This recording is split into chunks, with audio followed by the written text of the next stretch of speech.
Yung true or false identification, may matching type or yung mga multiple choices.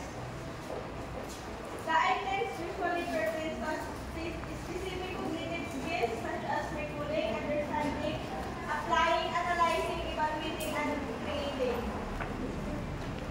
Tapos yung performance-based type of assessments require learners to perform tasks such as demonstration, arrive at a product, use strategies, and present information. Yung mga example ng performance task, yung mga experiment, ganyan, yung mga kailangan ng mga performance task ay yung mga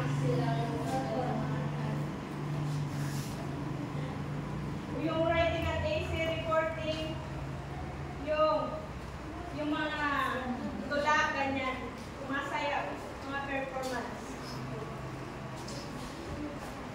So, dito is meron yung mga examples of learning targets that require a paper and pencil types of assessment. Una, identify the parts of the plants, label the parts of the microscope, compute the compound in interest, classify the piece of given matter, provide appropriate verb in the sentence, identify the type of sentence. Tapos dito naman is may below are the learning targets that require performance-based tasks o performance-based assessment. Ito naman yung meron na siyang example dito is varnish a wooden cabinet. Draw a landscape using paintbrush in the computer. Write a word problem involving multiplication of polynomials. Deliver speech, write an English, formula that specific on a glass side. Tapos meron dito example ng mga paper and pencil na at saka performance-based. Tapos tukuyin dito kung alin siya doon. Sino gusto mong magkata sa ulo? Grace Bernadette. Tapos tukuyin nyo kung paper and pencil or performance-based. Number 1, state the domain and range of a given function. Ano ang yan? Paper and performance. State the domain and range of a given function.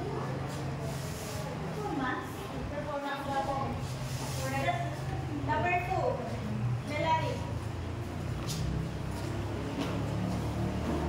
Solve system of linear equilibrium.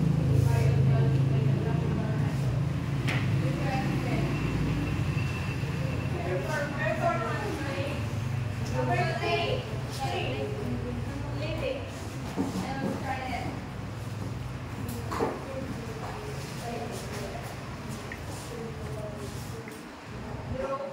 Let's look at the given equation. Performance kasi draw. Yes, tama. Number 4, Delon.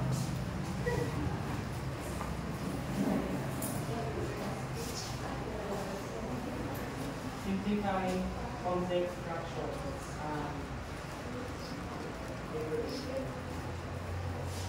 Next. Sabihin naman kung namin Ate Grace.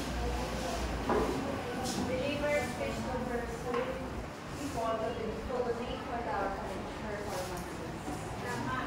Number 6, recipe.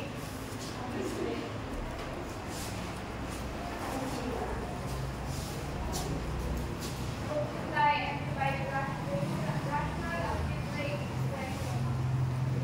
Paper. Correct. 7. Lovely. Observe the chemicals in the laboratory and use their performance. Correct. Number 8. Correct. Correct.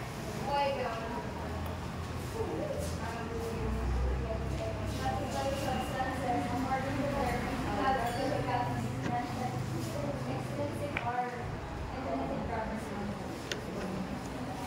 Performance. Next. Lovely.